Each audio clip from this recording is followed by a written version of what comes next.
Hello, this is your boy Miguel from the Mobile Mechanic 757. You know, I get down, I get straight to the point. Get ready to do a diagnostic on a Chevy. Customer was concerned about why his car won't start. I tell all customers to always start with the simplest stuff. You do not need to take your car apart and do anything crazy. Start with the simple things. I just arrived. Always start with your simple stuff.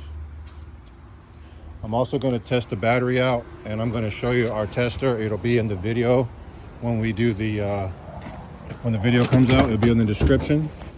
I'm doing it one hand, so please bear with me.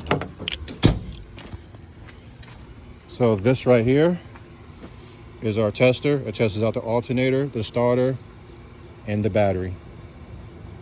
So now you know, just keep it simple before you start probing around anything else. If you like this video, please like, subscribe, and share. Thank you.